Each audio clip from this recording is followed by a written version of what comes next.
Hello, everybody. Welcome to the Buckeye Weekly Podcast. I'm Tony Gerdeman, here as always with Tom or Tom. How's it going? Tony, it is the week that feels like we are in Santa's workshop on about December 18th or so. It has been a busy week at the podcast factory, Tony, and we are punching back in for yet another listener question show. Is this the wooden train edition, or like what kind of toys would we consider listener question podcasts? I don't know. Handmade, although we're not doing any of the work. Maybe this is the stuff that's actually like shipped in that we can just put in a box and send off. So maybe this is the quality stuff, the stuff that we make, our own shows. That's the wooden train. And look, a plane. And you're like, this is 2 Lincoln Logs. You literally opened Lincoln Logs and you're trying to pass this off as a plane. Whereas, the listeners, they're giving us like radio control planes, like legit flying machines that the FAA is like, do not fly these over schools and highways. But let's get to it. Yeah, I don't know why you're blaming me. I told you I want to be a dentist and you didn't listen. So, all right, here we go. First question from Automod God. When was the last time Ohio State entered the game where the Big Ten championship was not on the line for Ohio State? Isn't that 2016? Because Penn State would have had to have lost their final game against Michigan State. Penn State was undefeated and Big Ten player had one loss. They had one loss, but Penn State had already beaten Ohio State. So Ohio State was locked out because they were all back then in the same division in the Big Ten East. So I believe, Tom, unless you want to correct me if I'm wrong, and I'm sure you would love to, that the last time they entered this game. Now, they still could have made it if Penn State loses. Yeah, but that's where I think you may be incorrect there. Because it wasn't on the line because they won and they didn't get in. So that's why I'm saying not. But it was on the line because they had a chance to get in that day without. Now, I think if you want to be really pedantic, there's probably 15? Years where they have already clinched a spot in the Big Ten championship game before the game, so it wasn't really on the line. But if you just go back through 2023, if they win, they're in. 2022, if they win, they're in. 2021, if they win, they're in. 2020, game didn't happen, but they got in. 2019, they win, they're in. 2018, they win, they're in. 2017, they win, they're in. 2016, with a win and a Penn State loss, they would have been in. 2015, 2015 might have been it. How many losses did Michigan? Well, that was probably, Michigan State had the same number of losses as Ohio State. So if Michigan, that was 2 years in a row, Ohio State did not get the result they needed out of the Big Ten championship game, or out of the Michigan State Penn State game. So then 2014, they win, they're in. 2013, they win, they're in. 2012. I guess 2012 is technically the answer here because they did have the opportunity to get in. So 2012 or 2011, depending on whether you want the answer to be a result of they didn't have the opportunity to get in because of the NCAA, or they didn't have the opportunity to get in as a result of as a differently result of the NCAA. Either way, the answer is somewhere in that range. But yeah, it has been a hot minute, and you can go back probably even a little further before. I mean, you go back over like 40 years. The Ohio State Michigan game has helped determine the Big Ten champion in some form or fashion. Virtually every year, it's like 5 years out of the last 40 or something like that it's had no factor in it. Yeah, it's not just a rivalry because it's a border state thing. It's like Big 2, Little 10 forever. If as Ryan Day always talks about, if you win this game, then that generally leads to the Big Ten championship game. You win that leads to the playoffs. Like, if this, then this, basically, is what happens when you win the Michigan game, and it's a rarity when you do win it and it doesn't matter. Like in 2016, where I was there, Tom. I was there. You were there. I think you were there. You may not have been there. You were not there yet. 2016? No, I was sitting in the Houston airport and watching on my phone, waiting to get on a plane to come home after visiting family in Houston. And the game goes into overtime, and they're like calling our plane, and I'm like, I'm not ready yet. Hold that plane. I need to see what happens. Yeah, that was a lot of fun. Do not recommend. No, 2 out of but 5 stars. but also Ohio State fans didn't know whether or not they were going to the Big Ten championship game at that point, and they didn't care. They still stormed the field. It was a double overtime win, a mass of humanity on the field, and winning the game was enough at that point for the Buckeyes. Winning the game would be enough this time. And I think you and I may have had this discussion. If Ohio State wins, are the fans storming the field? And I said, well, no. And you're like, of course. I think you said, of course they will. And I also remember in past games being like, why are fans storming the field? They should win this. And I'm not anti-storming. I'm just like, you were favored by 17, but it's still like, I did it in 94, so I can't blame somebody else for not doing it, Well, this is a win over Michigan caps the end of a happy, successful regular season in Columbus. And that's true whether it's a 12-0 regular season or a 7-5 regular season or a 9-3 regular season. If Ohio State beats Michigan, Ohio State fans are happy. It is the game that defines essentially the mood of the Ohio State fan base for the next 12 months, broadly speaking. So, yeah, I mean, if you want to be the fun police, and not you specifically, Tony, more the broader you in terms of the Ohio State fan base, like if you want to be the fun police, like that's fine, you can do that, but I am not here to yuck anyone's yum. Like if you want to storm the field and Michigan is 6-6, I'm trying to remember if Michigan stormed the field in 1999 when Ohio State was 6-6. I am almost positive that they did. It's just this is a game that is a season-defining game. If your team wins, like what is the no? Don't do that. If you're enjoying this, like, and you're happy about the result of the game, like, is there some like flow chart that I need to have everyone review before the game? Like, well, because you were favored by this many points, and you know why they stormed the field in 1994? Because they hadn't beat Michigan in a bunch of years, and then they beat Michigan, and everyone was really happy about it. Like, is it going to ruin someone's experience if fans storm the field? And yes, Ohio State beat Michigan, but I'm mad because they stormed the field. Like, shut up. That goes in the exact same category to me as if the players get paid, I'm never going to watch football again. Guess what you missed? You missed one of the best regular seasons in the last. And let me tell you something. You didn't actually miss it because no one stopped watching football because the players are getting paid. Shut up. Like there are way too many people online who just want to police everyone else's behavior. And it's like, if you're not hurting anyone, you're not like, don't go up and like shove a Michigan player on the field. Like don't do that. If you want to go down on the field and celebrate after the game, like that's fine. Who cares? Like I think the fact that the SEC fines schools for fans storming the field, like I hate to tell you this, but your business is fun. That is the business line. That is the area of business that you are in, is fun. This is supposed to be fun for people. If people are happy and express that joy by storming the field as a collective unit, like, is this the hill you want to die on, really? Like you're doing 3-minute commercial breaks and it's like, no, but that's fine. But storming the field, no, never. Like it's just the dumbest possible thing. Like, if you don't want to do it, by all means, don't do it. That's fine. But don't tell everyone else what they need to do or not do. Are you suggesting Ohio State fans storm the field, but only in 3-minute increments during commercial? Like on and then off. We got to move. Yeah.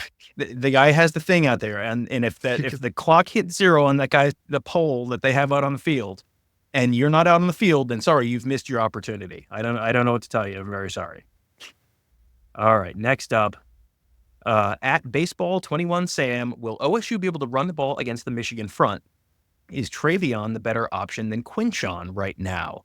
So, I mean, we talked about the first half of that a little bit on the last show. So let's start with the second half of that. Is Travion the better option than Quinshon right now? And I think you look at the stats and the answer is like, well, yes, of course.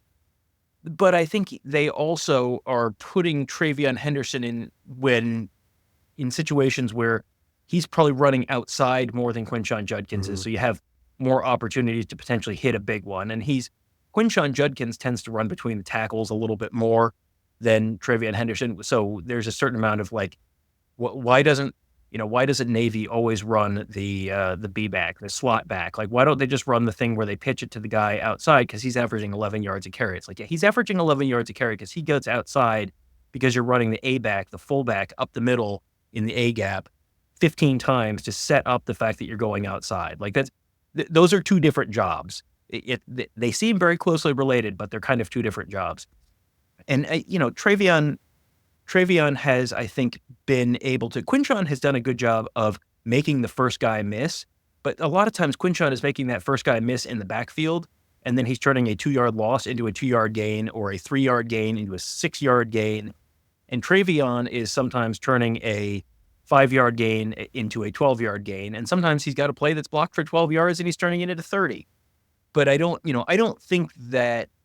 look at this as TreVeyon Henderson is a better back, or they should be running him more. I think it's just they kind of have different roles on the team, and they both have important roles on the team. And I think you're going to see those carries continue to get divided accordingly. It is interesting. I think it's okay to say that maybe exactly what they're doing is working perfectly, and it's okay if that's the case. And one of the reasons TreVeyon is running so well is because of the way they're doing it now. I think it is interesting, however. So Quinshon Judkins has 135 carries on the season, TreVeyon Henderson 98. So of Quinshon's 135 carries, 21 have gone for 10 or more yards. Okay, 21 of 135. Of TreVeyon Henderson's 98 carries, 26 have gone for 10 or more yards. So like over a quarter of his carries are picking up 10 yards. And they both have the same number of 20-yard carries, which is 6. Quinshon only has the one carry beyond 20 yards, which was the 80-some yarder that he had earlier in the year. TreVeyon has 4 carries of 30 yards, 2 of 40, 1 of 50. And so like, no, they've only each had the 150 yard, but it is interesting that Quinshon Judkins just has the one past 20, and TreVeyon does so well in getting big chunks.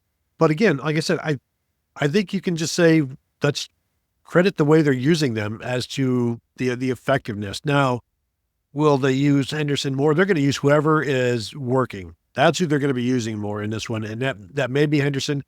I think the explosive plays.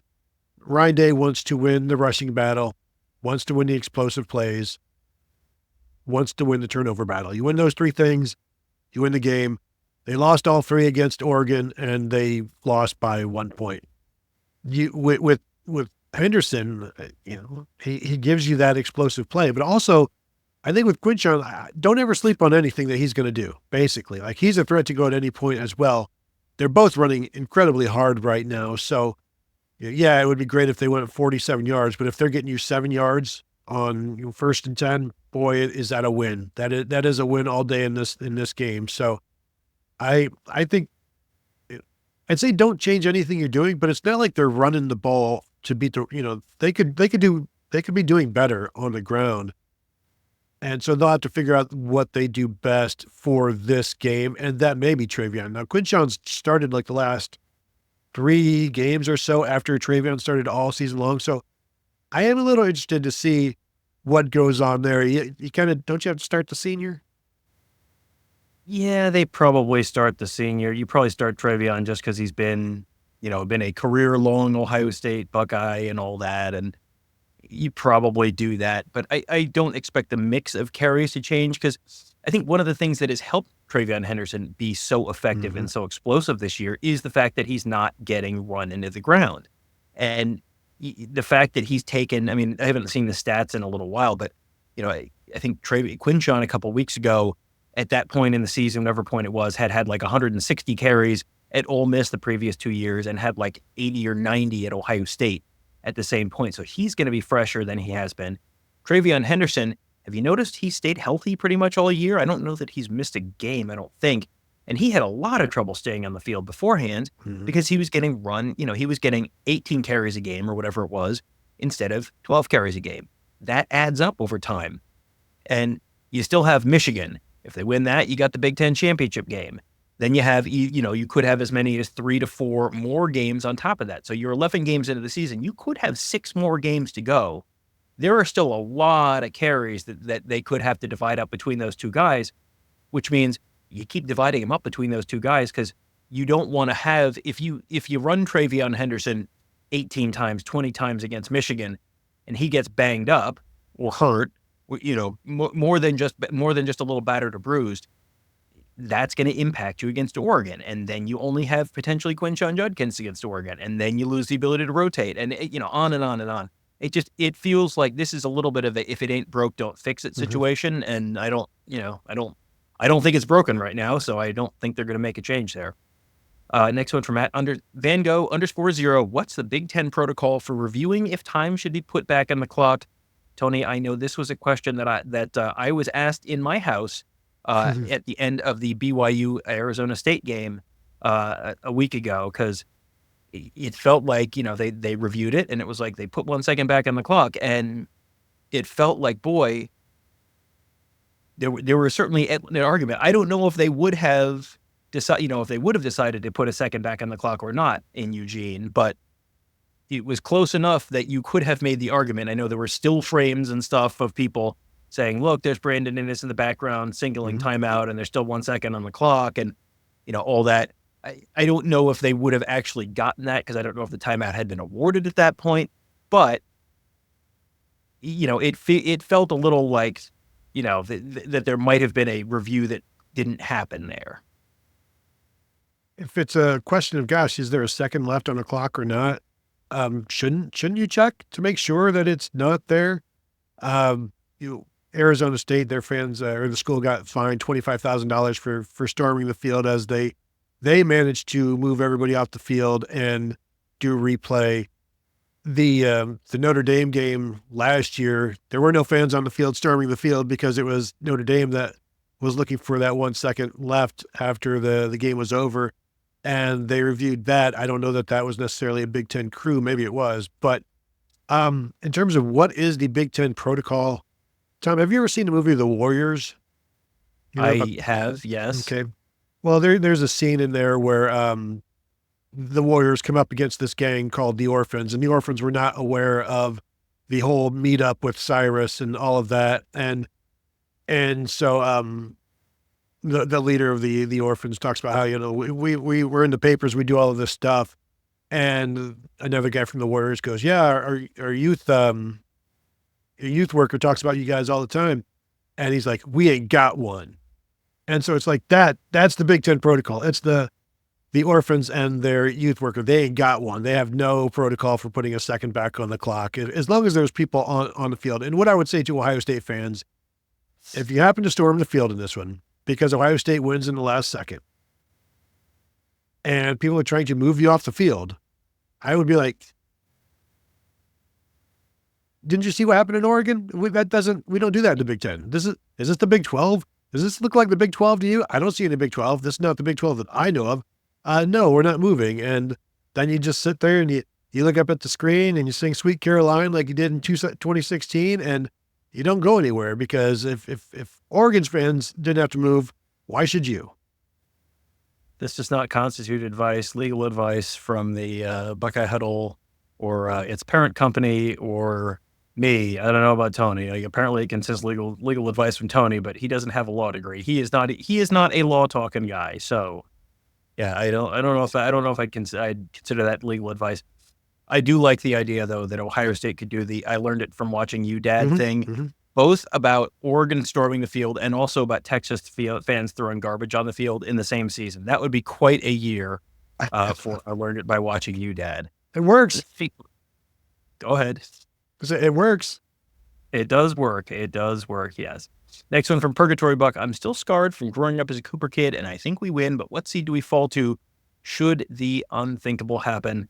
Boy, you want to talk about someone who could have used the 12-team playoff format or even the 4-team playoff format. Boy, John Cooper back in the 90s, there were a lot of Ohio State teams that probably would have been in the postseason, in the playoff, even under a 4-team playoff format that did not make it under the BCS or even the pre-BCS formats.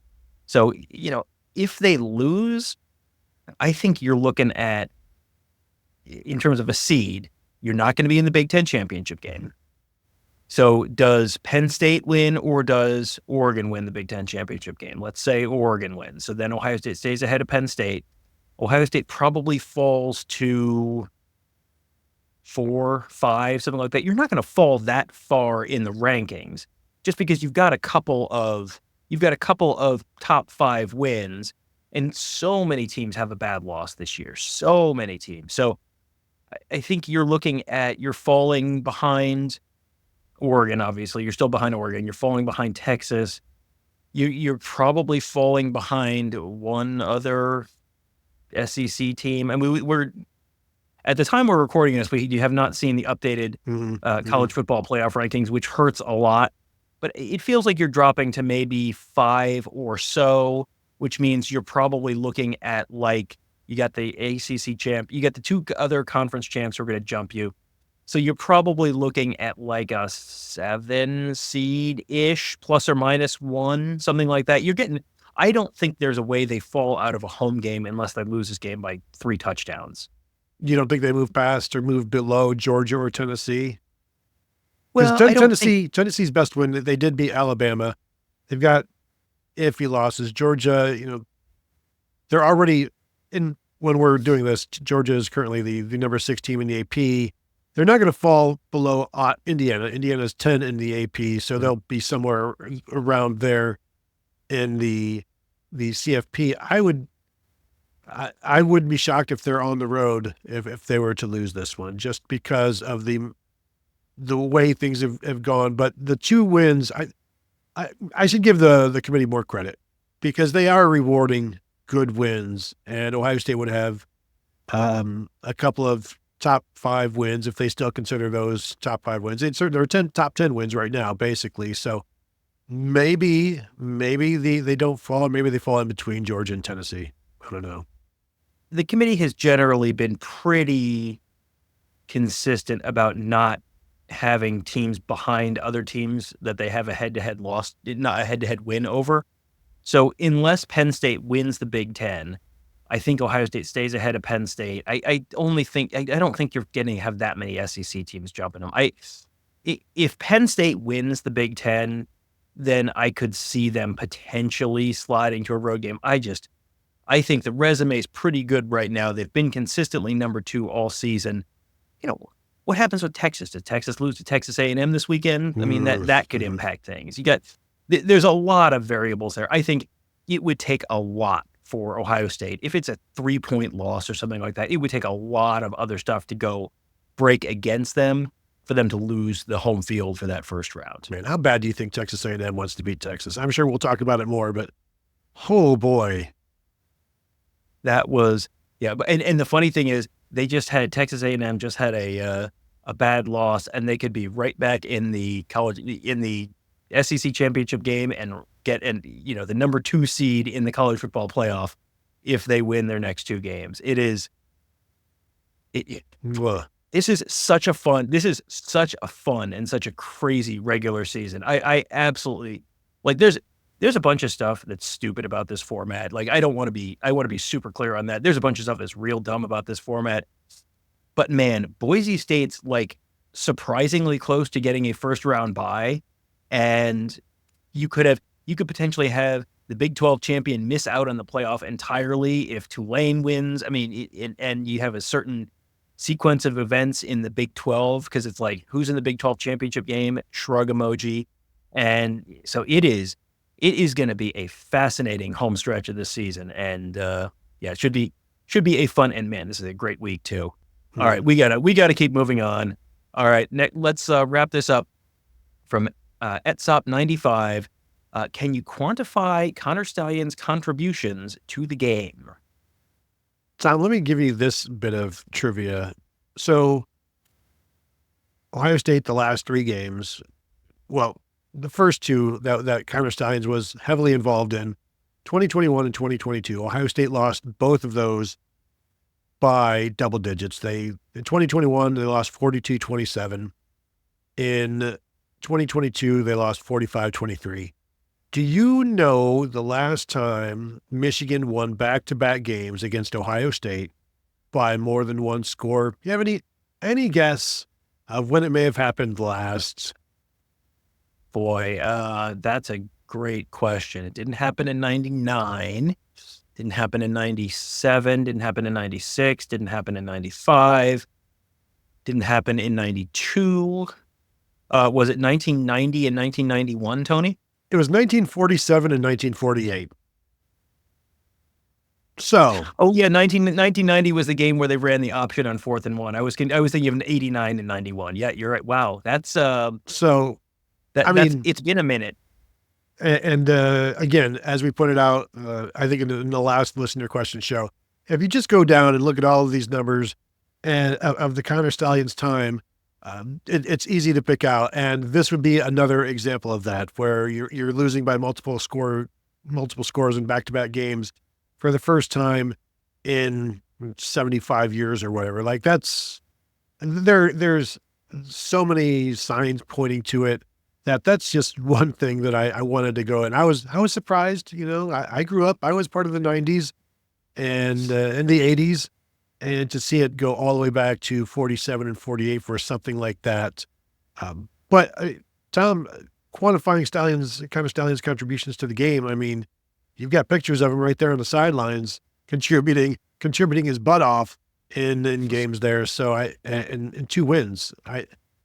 I don't think that you can say he had no impact. I think if you do say he had no impact, you're lying to yourself, or you are not living in any kind of reality, or you're trying to excuse it, or, he definitely had an impact on those 2 games.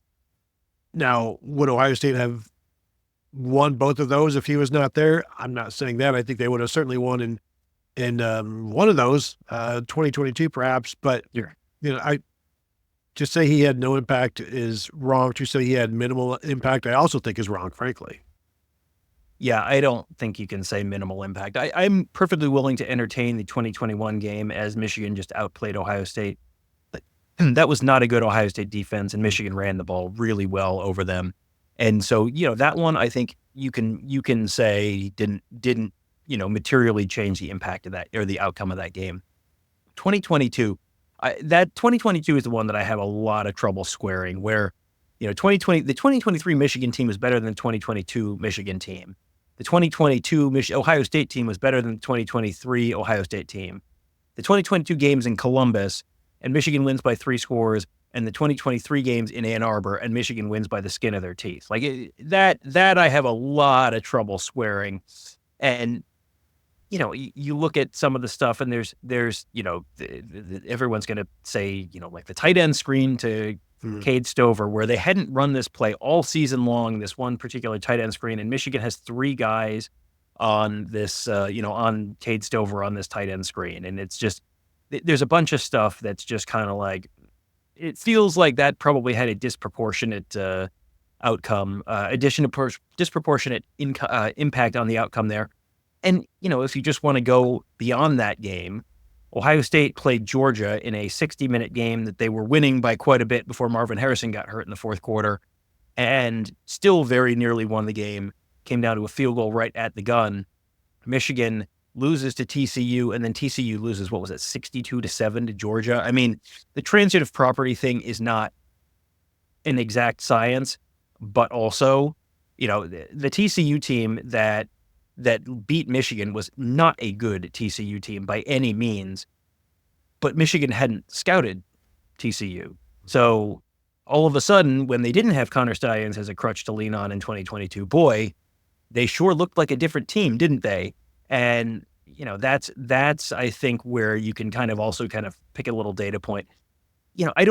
I don't know that you can exactly and say quantify it and say he was worth exactly 15.5 points per game. Like, I don't think you can put any kind of a specific number on it like that. But if you tell me he had no impact on stuff, all that tells me is which team is your favorite team in college football. If he has impact on the right play or the right 2 plays, then that's only one, of 135 plays, he's only impacted 2. But if it's the right 2 or even the right 1, then that's all that matters. And so, so there you go. Tom, as we were recording these 2 shows, sorry, we did two at a time. I'm going to throw it out there. I had Ohio State and Michigan playing in the background. Ohio State comes away with a 21-20 win in the final 25 seconds. So, oh boy, that's let me tell you, if that happens, fans will storm the field. And also, I don't want to go in our game thread. I don't want to go on Twitter. I don't want to go out in public. I would like to. You want to talk about the angriest happy field storming? Like that would be, oh boy, that's like, please extinguish your torches and set your pitchforks down before entering the playing field. That would be. We have been through Ohio State Michigan games that have come down to the last play before, and they are always very exciting. But man, oh man, that would be, as the kids say, Tony, a mood inside Ohio Stadium. Well, and this happened after getting shut down 4th and goal with like 1 minute to go. And they were able to get the ball back with some timeouts and move down the field. So good job there for the Buckeyes. Again, thank you all for tuning in. Hit the thumbs up before we go, if you would be so kind. Of course, subscribe to the channel if you have not. Hit the bell to be notified. And find us on all of your audio podcast platforms if you've not done so. Tell your friends, tell your neighbors, tell your enemies, tell your loved ones. And of course, find us at BuckeyeHuddle.com. Join up. First month, $4.99. Say hello to us there. We'd appreciate seeing you there. So thank you all for tuning in, and we'll talk to you guys later.